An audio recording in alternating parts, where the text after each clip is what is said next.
Well, my name is Kayla, and I just want to take a second to share with you both a personal and powerful explanation behind the song It Is Well and what it means to me. So, a little bit about me. Come May, I will graduate from nursing school and begin to pursue a career as a nurse. And while that is glorious and super exciting, it's been a journey, and the journey hasn't always been smiles. The whole way through hasn't been easy. It's had its ups, and it's definitely had a lot of downs. Not long into my school journey after high school, I became bogged down, and I couldn't quite figure out exactly what the problem was. I knew that I felt different, I was acting different, everything just seemed kind of gloomy. And I quickly realized that fear was so easily creeping its way into my life, my daily life, my habits, my friends, my relationships. And at the time I didn't know that fear would eventually cripple and consume my entire life. Before this, had always been a carefree individual. Not much scared me. I would do anything. I'd go on any ride, go any place, try anything new. I never said no to a challenge. I was always up front and ready to do something new. But that quickly changed for me, and that was a huge paralyzing aspect of my life. I quickly went from carefree to consumed by fear. It gripped every part of my life. It gripped my schoolwork. It gripped my family relationships. It put a hold on friendships. It caused, grief between me and other relationships, and it was just really bad. And I remember thinking multiple times, I'm trapped, and I literally have no way out. And I kept thinking, what's next? Where do I go from here? How do I get out? Am I ever going to get out, or is this just the life that I'm going to continue to live from now until whenever the Lord calls me home? My attitude was horrible. I was so bogged down and scared of everything that my attitude reflected that. And I couldn't control it. I couldn't control the anxiety. I couldn't control the fear. And it was spiraling like the snowball effect. And it was getting worse and worse every single day.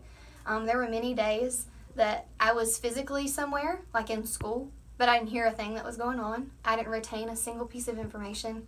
I remembered no conversations I had with people because my whole mindset was based on that fear, and every second I was thinking of something that could go wrong, or what could I do to prevent something else from going wrong.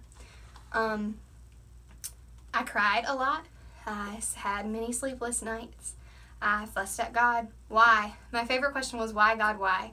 What did I do that brought me to this pit of despair that I called it? And I couldn't figure it out. I was unable to enjoy life itself, things that I had always loved. I treasure my family dearly, and during that time, my family members said they didn't know who I was. It was like I was a different person, and they couldn't figure it out.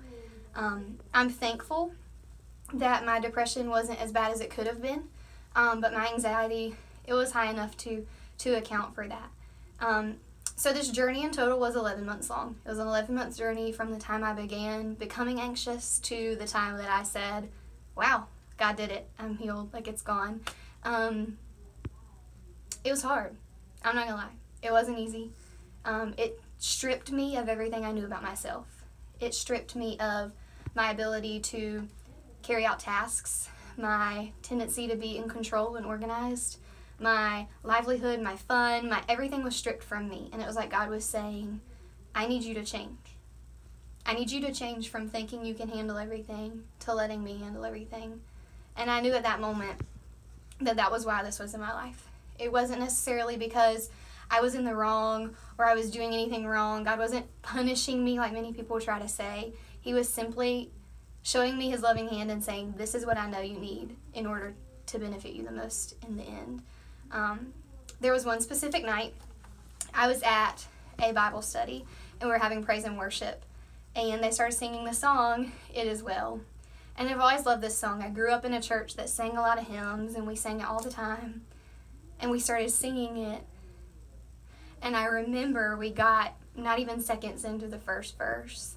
And I rushed out of the room, ran into the prayer hall, and just fell flat on my face and cried, I'm not saying it.